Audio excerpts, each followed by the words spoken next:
자, 그래서 이거 앞에 봅시다. 장자의 형태와 비판입니다. 자, 그래서 중국 고대 사상가인 장자가 살았던 시대는 전쟁과 혼란이 끊이지 않았던 전국 시대였답니다. 자, 여러분들 혹시 중국의 역사를 좀 알고 있습니까? 중국의 역사 중에 춘추 전국 시대라는 시대가 있었어요. 혹시 압니까?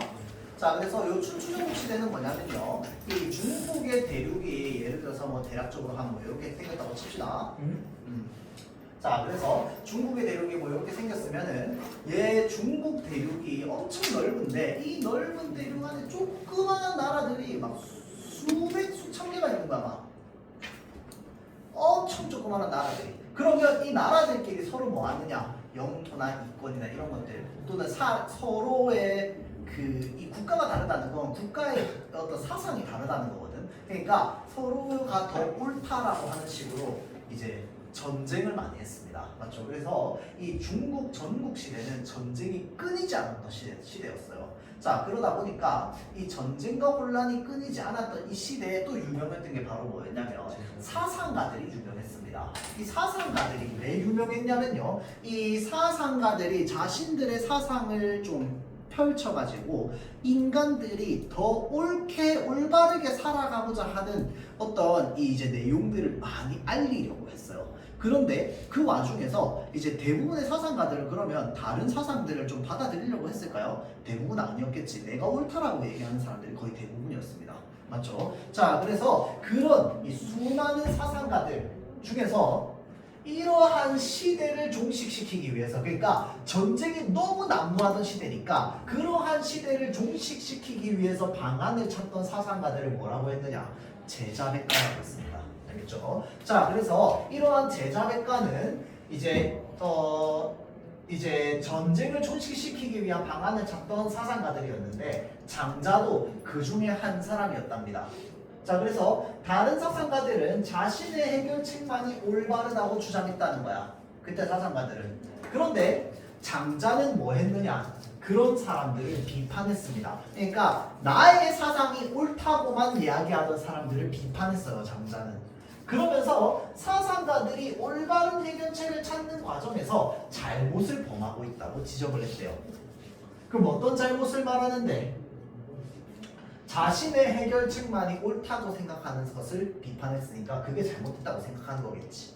맞죠? 자, 그러니까 장자의 관점에서 보면 공자, 맹자에서 시작된 유가는, 이 유가라고 하는 게, 유가에 대해서 공부하는 게 뭐야? 유교. 맞죠? 자, 그래서 유가는 예의 규범을 절대시하여서 사람들에게 강요하기 때문에, 이게 이제 유교에서 중요한 게 예의잖아, 그치? 이 예의인데 인의예지라고 하잖아, 맞죠? 이 인의예지를 중요하게 생각하는데 너무 중요하게 생각하다 보니까 이거를 뭐라고 얘기하는 거야? 절대시하는 거야. 그러니까 절대적인 기준이라고 생각하는 거예요. 그러면 절대적인 기준이라고 생각을 하는 순간 사람들에게 뭐 하는데, 이거는 무조건 옳은 것이니까 뭐 해야 돼, 뭐는 해야 돼 라고 하면서 강요하는 거야. 그래서 강요하기 때문에 오히려 사회 혼란을 가중시키는 사상가들이다 라고 하면서 비판했던 거예요. 그래서 장자는 이 공자랑 맹자를 비판했던 사람입니다. 이와 같이 장자는 자기 주장을 절대시하는 태도가 또 다른 혼란을 불러온다고 보았대요. 절대화가 갖는 문제점과 오류를 지적하고 그것을 극복한 방안을 제시하였다라고 되어 있습니다. 자, 장자가 살았던 시대는 전국시대인데요. 그때 당시에 다른 사상가들은 자신의 해결책만이 올바르다고 생각했단 말이야. 그래서 장자는 무엇을 했느냐? 그들을 비판했습니다. 자, 그래서 이 자기 주장을 절대시하는 태도는 무엇을 불러온다고? 다른 혼란을 불러온다고 했어요. 그렇게 하면서 절대화가 갖는 문제점과 오류를 지적하면서 그것을 극복할 방안을 제시했다라고 되어 있다, 그렇죠? 자, 그러니까 여기서 알아보자 하는 건 이 장자는 자기 주장을 절대시하는 걸 이제 비판했다 정도로 보면 되겠다, 그렇죠? 장자는 이제 다른 사상가들 같은 경우에는 자신의 해결책,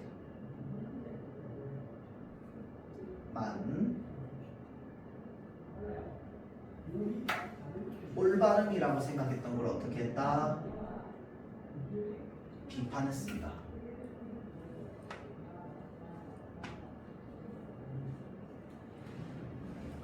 그러면서 자기 주장을 절대시하면 그것은 다른 혼란을 불러일으킨다 라고 생각했어요. 그래서 이 부분을 지적하고 그것을 극복할 방안을 제시했답니다.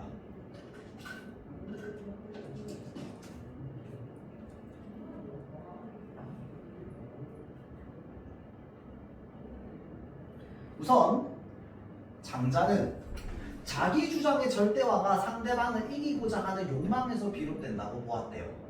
그러니까 내가 하는 주장이 절대적으로 옳아 라고 생각하는 건 다른 것을 이기기 위해서 그렇게 얘기한다는 거야.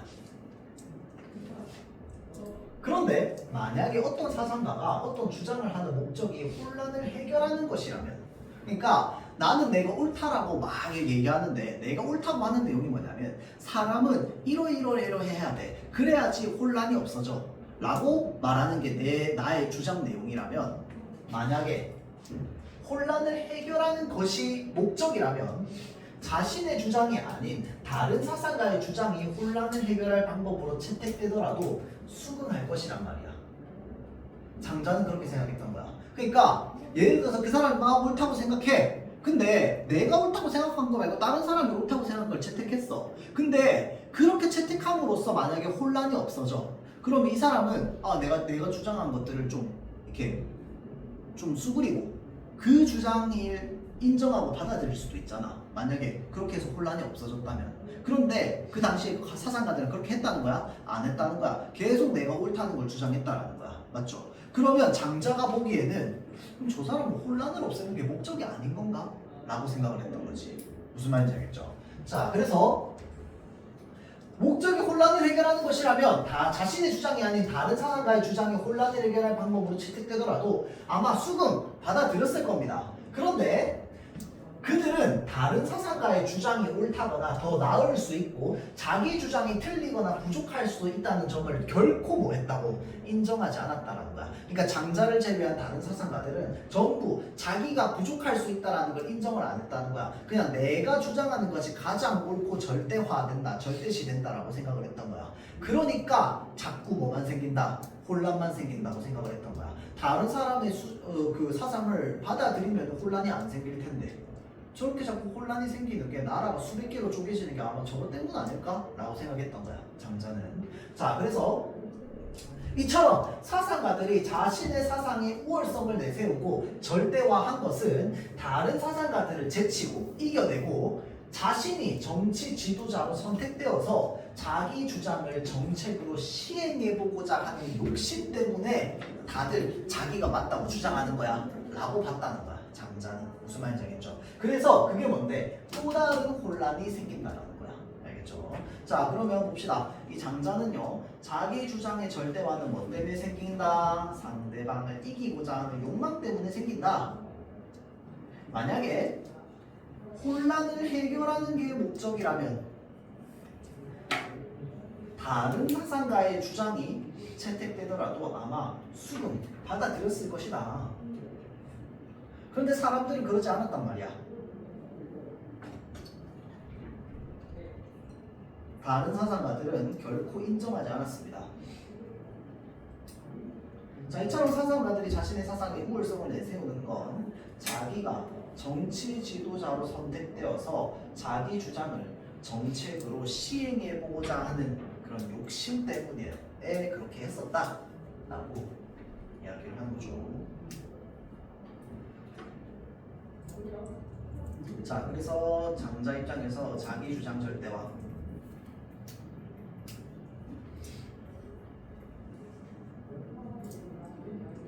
는 뭐에서 시작된다? 이기고자 하는 욕망에서 시작된다고.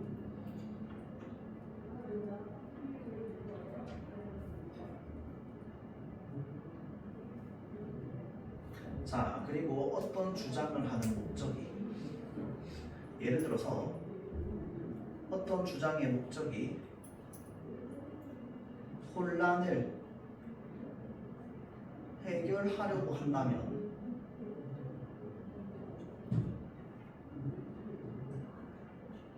다른 사상가 주장이 채택되더라도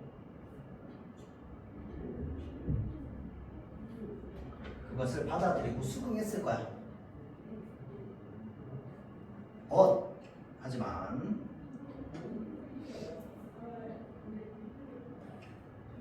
다른 사상가들은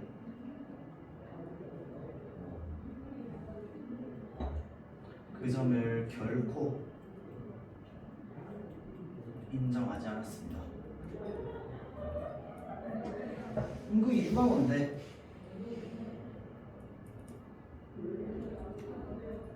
그 이유는 자신이 정치의 지도자로 선택되어서 그것을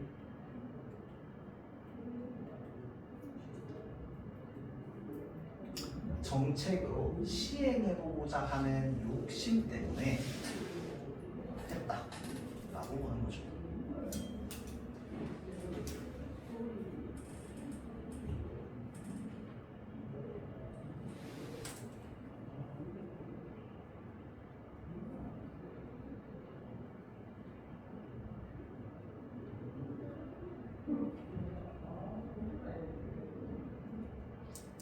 자, 다음 또한 장자는 사상가들이 자기 주장의 의미를 중시하기보다 자기 주장을 표현하는 말을 절대화한다는 점을 부각하였대요. 자, 그래서 만약 사상가가 자기 주장에 담긴 의미를 목적으로 삼는다면 기존에 자기가 했던 말이라도 그 의미를 살리기 위해서 얼마든지 수정할 수 있을 거라는 거야. 자, 이게 무슨 말인데? 그러니까 말이라고 하는 게 의미가 있고 표현이 있잖아, 그치? 근데 내가 어떤 의미를 만들어내고자 하는 말이 있어.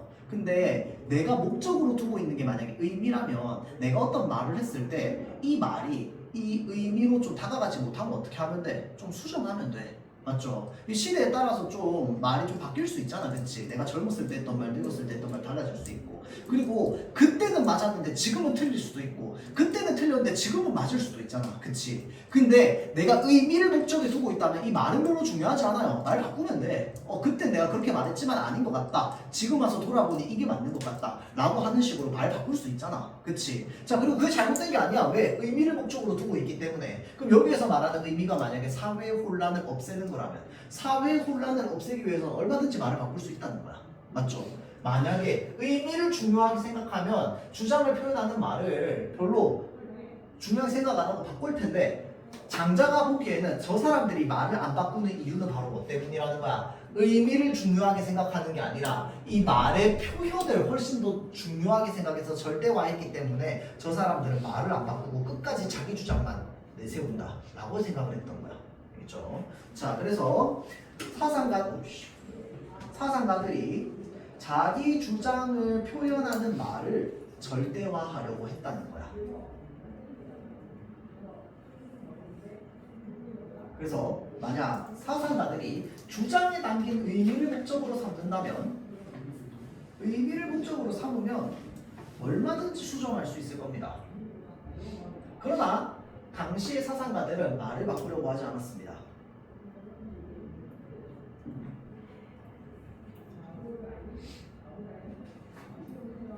장자는 이처럼 말 자체에 사로잡히는 상황을 걱정했던 거야. 그래서 장자의 외물편에서 통발은 물고기를 잡는 도구인데 물고기를 잡고 난 뒤에는 통발을 놓아버려야 한다라고 하는 비유를 통해서 의미가 전달되고 나면 말은 버려야 한다라고 주장했다는 겁니다. 자, 그럼 이게 무슨 말인데? 통발은 물고기를 잡는 무엇에 불과해? 도구에 불과한 거야. 맞죠? 그게 뭐랑 똑같아? 말이랑 똑같은 거야. 이 말이라고 하는 거는 그냥 어떤 의미를 실현하기 위한 도구에 불과한 거지 얘가 중요한 건 아니라는 거야. 의미 실현이 중요한 거야. 물고기 잡는 게 더 중요한 거야. 근데 지금 장자 입장에서 다른 사상가들을 보니까 뭘 더 중요하게 생각하는 거야? 통발. 그러니까 이 말을 더 중요하게 생각하는 거야. 맞죠? 자, 그래서 이 지금 장자는 통발을 이제 자꾸 쓰임이 다 했어. 도구로서 다 썼어. 그럼 뭐 하면 돼? 통발 버리면 되는데. 라고 생각했던 거지. 맞죠? 자, 그래서 의미가 전달되고 나면 말은 뭐 해야 된다? 버려야 한다. 라고 주장했다는 겁니다. 자, 그래서 장자는 다른 사상가들이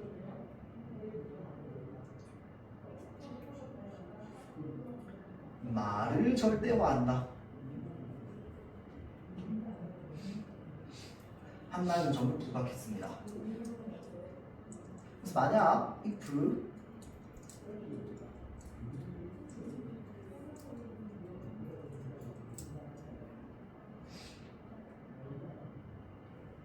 이 말의 의미를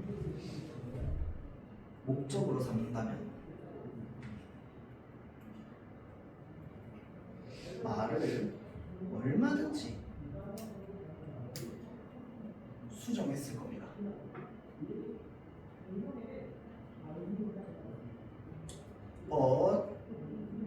그러나 당시 사상가들은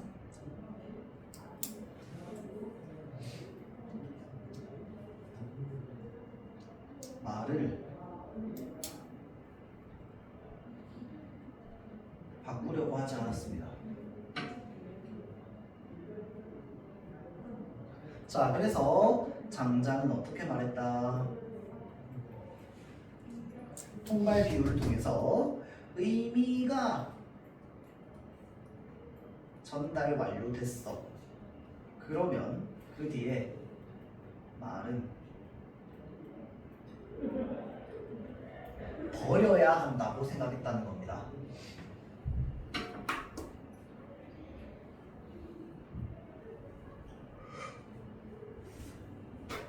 자, 다음 무엇보다 장자는 주장의 절대화가 과연 가능한지를 되묻습니다. 그러니까 이 세상에 절대적인 주장이라는 게 있을 수 있어? 라고 의문을 가지는 겁니다. 왜 그러냐? 어떠한 주장이든 그것이 주장이라고 한다면, 예를 들어서 주장이라고 한다면 어떤 특정 상황에 대해서 찬성과 반대 중에 하나의 입장을 가질 수 있을 거 아니야. 주장이라고 하는 건. 맞지? 그런데 절대적이라고 하는 건 찬성과 반대를 할 수 있어 없어? 없는 거야. 맞죠? 찬성과 반대를 할 수 없는 게 절대적인 겁니다. 사람은 누구나 죽는다. 절대적이야 아니야? 절대적입니다. 왜냐면 이때까지 죽지 않은 사람은 없었잖아. 맞죠? 자, 그럼 그건 우리가 진리이기 때문에 얘를 찬성 반대로 할 수 있어 없어? 없다는 거야.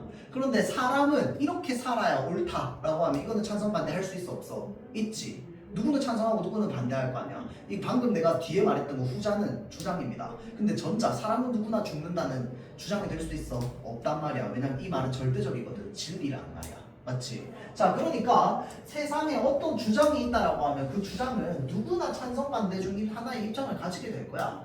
맞지? 절대화를 하지 않는다면. 그런데 이때 반대되는 입장을 가진 사람들과 대립할 수 있어. 장자는 바로 이 대립 가능성에 주목했다고 합니다. 그러니까 주장이라고 하는 거 뭐가 있어야 돼? 대립 가능성이라는 게 있어야 된다는 거야. 그런데 다른 사상가들은 자기 주장이 무조건 옳다고만 생각했다며. 그럼 대립 가능성을 인정했다는 거 안 했다는 거야? 안 했다는 거잖아. 맞죠? 자, 그래서 어떤 주장이든 그 대상과 대립할 가능성을 열어둔다는 말은 다시 말해 자신의 입장이 상대적인 것을 인정한다는 말입니다. 만약에 상대적이라는 말을 받아들일 수 없다면, 다른 사람의 의견을 받아들일 수 없다면 그 주장은 어떠한 논쟁에도 참여하지 못할 거야. 맞지? 사람은 누구나 죽는다라고 하는 걸 찬성 반대로 나눠가지고 논쟁할 수 있어 없어? 없어. 그건 진리인데 뭐하러 찬성 반대로 나눠? 맞지? 자, 그러니까 그러면 논쟁에 참여하지 못합니다. 그럼 결론, 걔는 그럼 주장이 될 수 있어? 라고 생각했던 게 장자입니다. 무슨 말인지 알겠죠? 자, 그러면 보도록 할게요. 자, 어떠한 주장이든 찬성과 반대가 생깁니다. 그래서 반대되는 사람이랑 뭘 할 수 있어요? 대립할 수 있습니다. 자, 그래서 이 대립 가능성에 주목했단 말이야. 근데 이 대립 가능성이라고 하는 건 또 뭘 말하는데 자신의 입장이 상대적이라는 걸 인정한다는 말이랑 똑같다는 말이라는 거야. 그래서 만약에 상대적이라는 점을 받아들일 수 없다면 결국 어떤 논쟁에도 참여하지 못하게 됩니다. 그러면 어떤 입장도 표명하지 않은 거랑 똑같은 거야. 결론, 주장이라고 할 수 없다. 그거는 상당히 논리적이죠. 자, 보겠습니다. 어떠한 주장?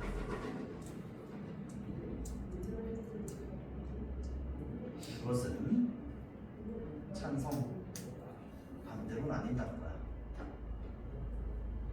자, 그래서 반대하는 사람들이랑 대립할 수 있기 때문에 이 대립 가능성에 대해서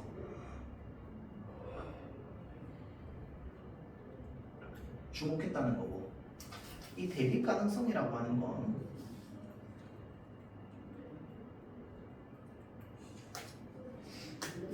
자신의 입장이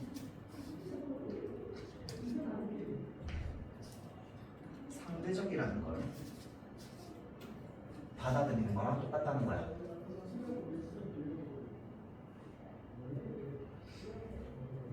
만약에 주장의 절대화가 되면 절대적인 주장이 있다면 그것은 어떠한 논쟁에도 참여가 안 돼. 그러면 그것은 어떤 입장도 표명하지 않은 거랑 똑같아.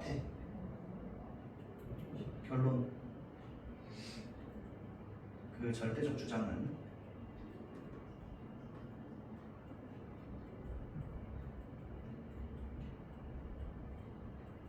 주장이 아니야.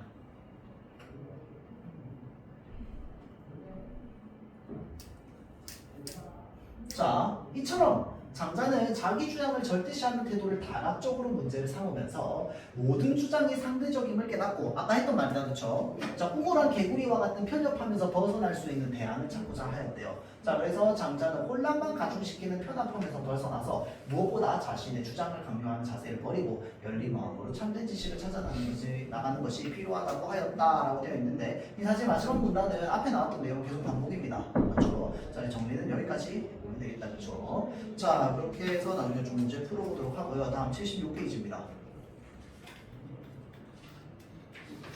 네트워크 이론. 자, 요거를 하기 전에 여러분들 하나 좀 알아둬야 되는 게 있습니다. 자, 근본이제라는 말이 있습니다. 근본이제라는 말이 있고, 여러분 혹시 근본이제라는 말을 들어봤나요? 내 기억에 나는 중학교 2학년 때 근본이제라는 말을 들었던 걸 기억을 하거든요. 세계사 배우면서. 혹시 안 배웠나요? 여러분도 지금 세계사 배우고 있잖아. 맞지? 아니요. 그 지금 기말고사 법이 어디까지였어요? 네. 기말고사. 몽골. 네? 아직도? 너네 그렇게 느려? 맞지? 야, 몽골 뒤에 서양 역사 아니 아니야? 몽골까지 했잖아. 그 산업혁명이랑 시민혁명 다 나갔어? 그거 아니 안 했잖아. 얘한테 안 물어봤어요. 자, 그 산업혁명이랑 시민혁명 이런 건 다 끝났어요? 안 했어? 맞지? 그러니까 지금 다른 학교는 그거 초입 부분까지 다 기말고사 범위였다던데. 너는 지금 아직 그 아시아 역사 하고 있는 거네?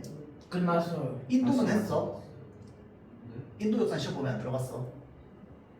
인도 그게 단원이 나눠져 있어. 그러니까 단원 나눠져 있는데 내가 알기로 아시아 역사 부분, 동아시아 역사랑 아시아 역사 하고 나서 그 다음에 서양의 근현대사 나오는 걸로 알고 있는데 서양의 근대사 아닌가요?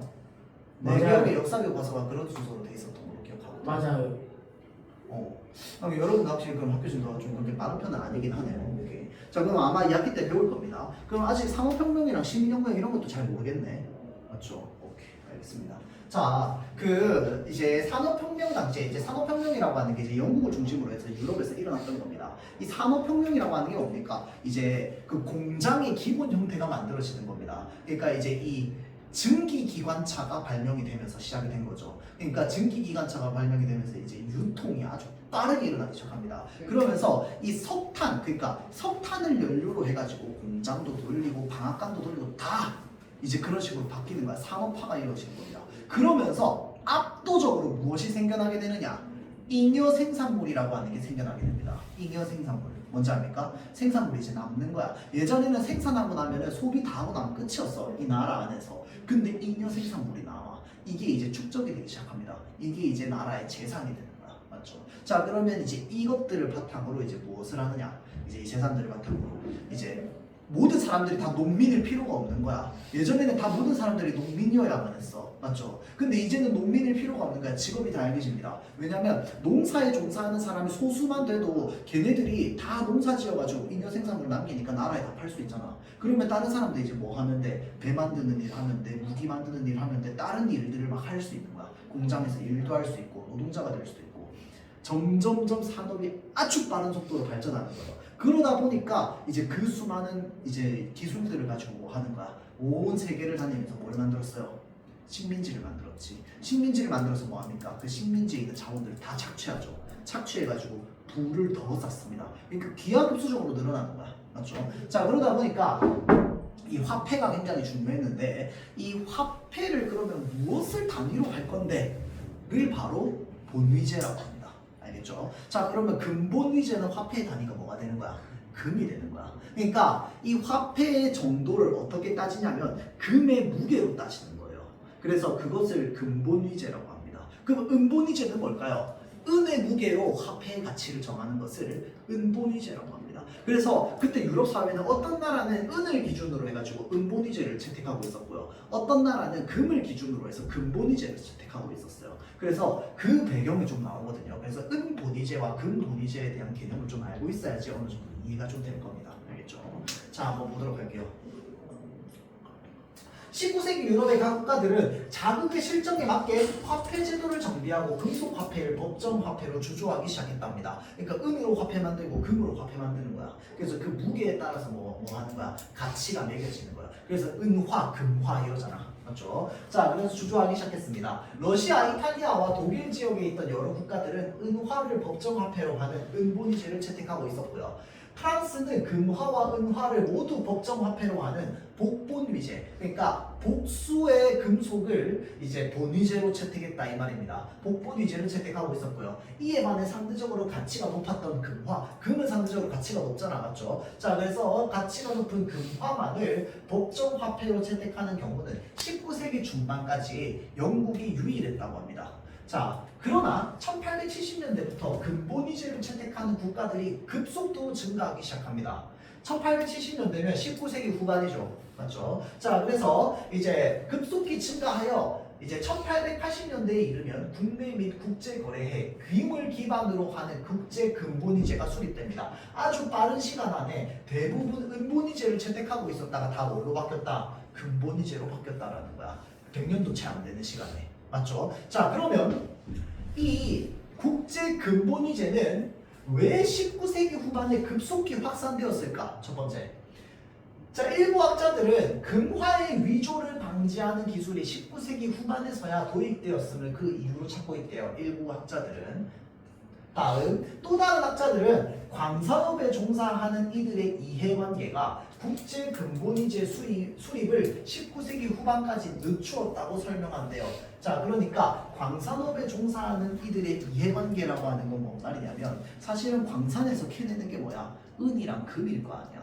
그럼 예를 들어서 은을 캐는 광산업을 한다고 생각해봐봐. 그럼 이 사람들은 은본위제를 좋아할까? 근본위제를 좋아할까? 당연히 은본위제를 좋아하겠지. 금을 광산에서 캐는 사람들이 있어. 그 사람들은 근본위제를 좋아할까? 근본위제를 좋아할까? 근본위제를 좋아하겠지. 이들의 이해관계 때문에 원래는 근본위제가 빨리 채택돼야 되는데 늦어졌다 이 말이야. 무슨 말인지 알겠죠? 자, 다음. 그러나 이러한 설명들은 국제 근본위제의 빠른 확산과 안정성을 충분히 설명하지 못한다는 약점이 있대요. 그 말은 무슨 말이야? 지금 이 글에서 말하고자 하는 게 뭐라고 되어 있어 지금? 근본위제는 왜 19세기 후반에 확산되었을까라고 물어봤잖아, 그치? 그럼 그거에 대한 대답이 있어야 돼, 글이. 맞죠? 근데 지금 얘네 나와 있던 이 두 가지 이유는 완벽한 이유가 된다는 거야, 안 된다는 거야? 안 된다는 거야. 부족하다며. 충분치 않다며. 그러면 당연히 다음에는 뭐가 나오겠어?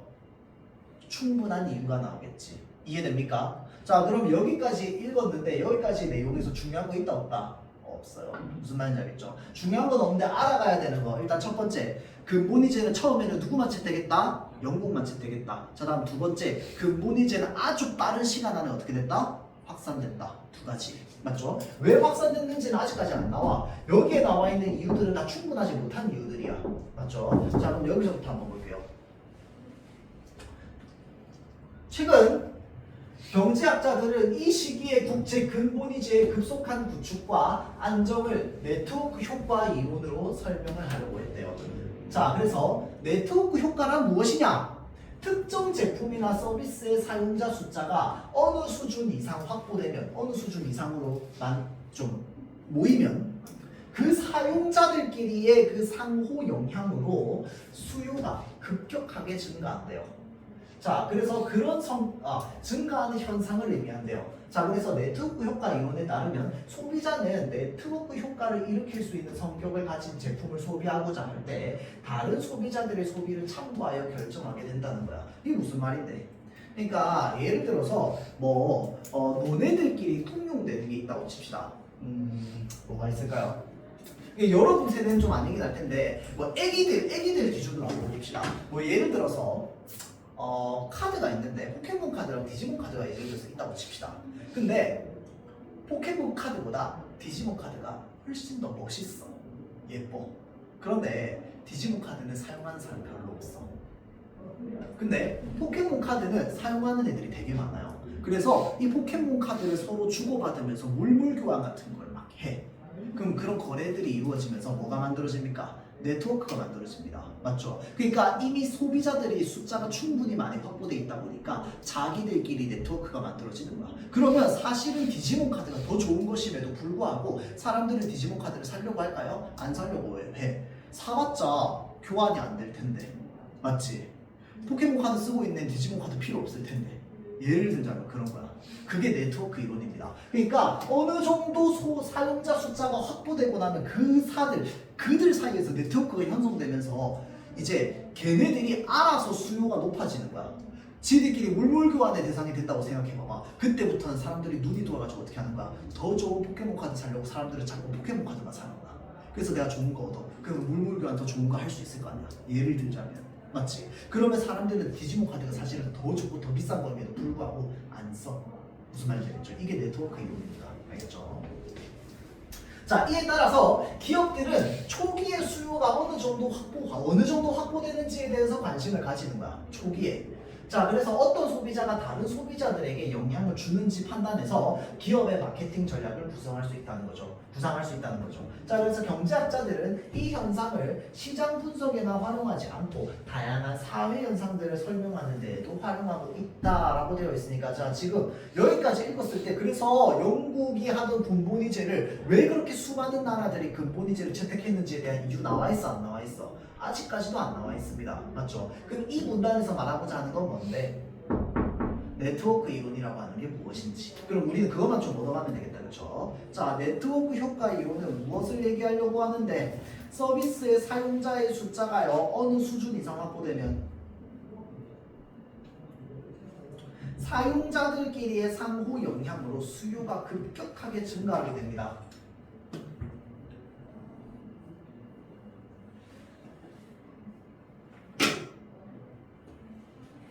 끝이죠. 자, 네트워크 이론. 특정 제품의 서비스의 사용자가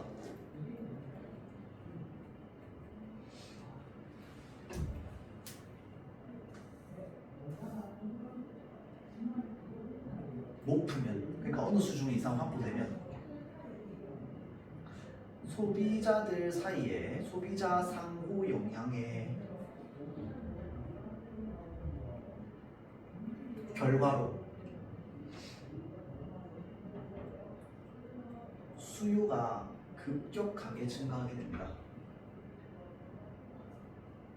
이게 이제 네트워크 이론이죠. 자, 그게 끝입니다.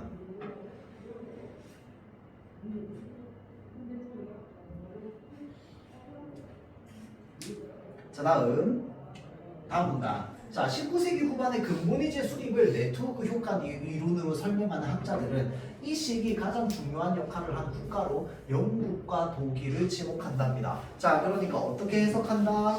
근본이제, 국제 근본이제 수립을 네트워크 효과 이론으로 설명하려고 하는데 그 핵심이 되는 나라들이 뭐다? 영국과 독일이라는 거야. 자, 그래서 다른 나라보다 일찍 산업혁명에 성공한 영국은 해외 곳곳에 식민지를 개척해서 해가 지지 않는 나라로 일컬어질 정도로 아주 강력한 국가로 성장했단 말이야. 또한 19세기 중반 이전까지 여러 지역으로 분열되어 있던 독일은 19세기 후반에 하나의 국가로 통일된 이후에 산업혁명에 박차를 가하기 시작하였대요. 이때 독일은 산업혁명을 위한 자본을 영국으로부터 도입했답니다. 자, 그러면 독일은 영국이랑 거래량이 많을 거 아니야, 그치? 그러면 영국이랑 똑같은 화폐를 쓰고 있으면 바로바로 교환이 가능하겠네. 그러니까 얘네는 은이 아니라 뭘로 본위제를 선택하는 거야? 금으로 본위제를 선택하겠지. 그래야지 영국이랑 바로바로 교환이 될 테니까. 맞죠? 자, 영국의 자본과 긴밀히 연계된 독일은 은화보다는 당연히 그러면 금화를 사용할 동기를 가지게 됐겠지. 맞죠? 이후 영국과 독일이 유럽의 중심 국가가 돼버렸어. 자, 그럼 얘네를 중심으로 산업화가 이루어진다 생각하면 이 영국과 독일과 거래하고 싶은 나라들이 많을 거 아니야. 걔네들이 그러면 전부 뭘 선택하게 될까요? 근본이제를 선택하게 된다라는 거야. 맞죠? 자, 그러니까 이 영국과 독일이라고 하는 강력한 힘을 가진 이 두 나라가 그 근본이제를 선택하니까 그 주변에 있는 애들도 네트워크 효과에 따라서 다 그걸 선택할 수밖에 없는 거야. 수요가 그게 제일 많으니까. 맞죠? 자, 그래서 결국은 다른 나라들 역시 은화를 포기하고 금화를 주조하게 되어서 이제 이 근본이제는 급속도로 확산되었다라고 얘기하는 게 뭐야? 네트워크 효과 이론으로 설명을 하는 겁니다. 자, 그래서 이때 독일은 산업혁명을 위해서 자본을 영국으로부터 도입했습니다. 그래서 금화를 사용한 거죠. 이후 영국과 독일이 유럽의 중심 국가로 성장하니까 다른 나라들 역시 금화를 주조하게 된 겁니다.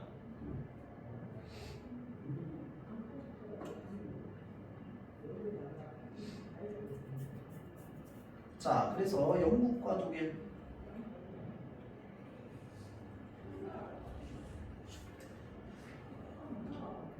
산업혁명을 통해서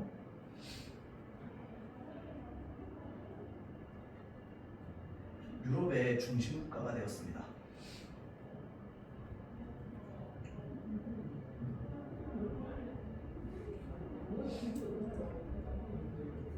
그러니까 다른 나라들 역시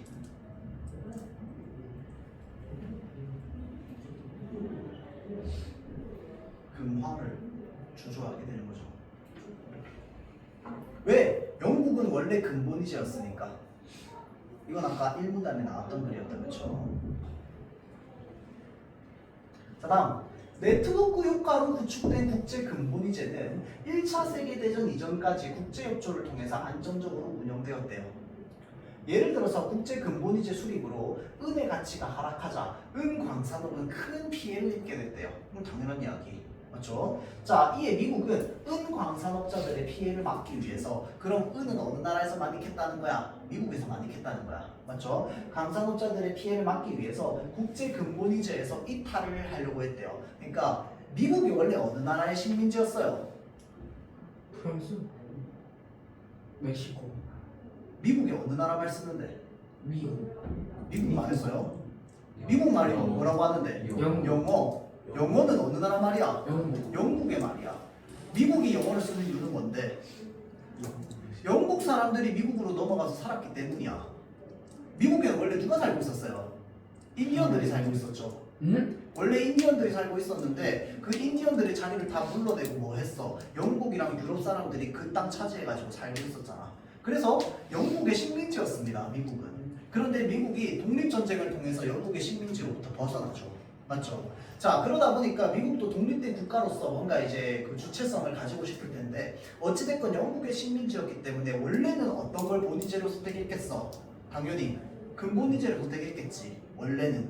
맞죠? 자, 그런데 미국이 근본위제를 선택하고 있다가 이 유럽의 나라들이 은본위제를 다 벗어나니까 은이 안 팔리는 거야. 그래서 이 미국의 광산업에 큰 타격을 입다 보니까 아, 우리나라라도 이거 은본위제로 바꿔야겠다. 그래서 은본위제로 바꾸려고 했는데 마음대로 안 되는 거죠. 왜? 국제인 거래 관계를 누가 꽉 잡고 있기 때문에 영국과 독일이 꽉 잡고 있기 때문에 우리만 은본위제로 빠져나가면은 거래가 안 되잖아. 다른 나라들이랑.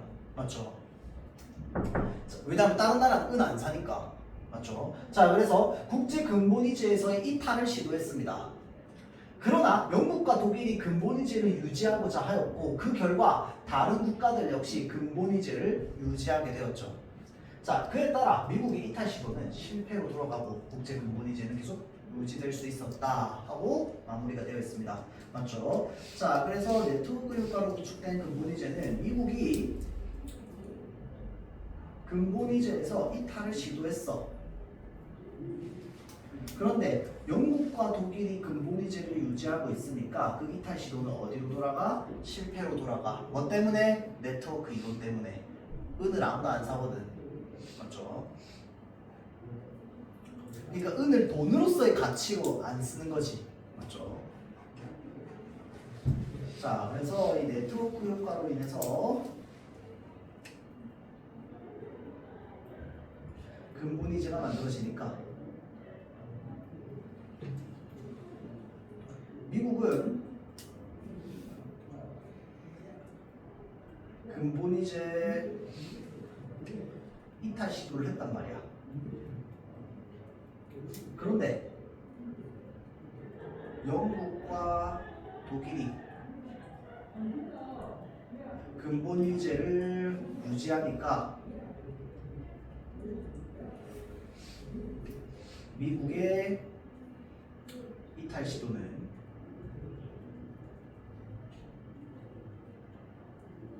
실패하고 말았죠. 까지.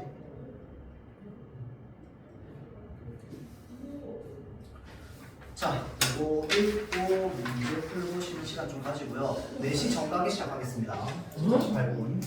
너무 짧아요.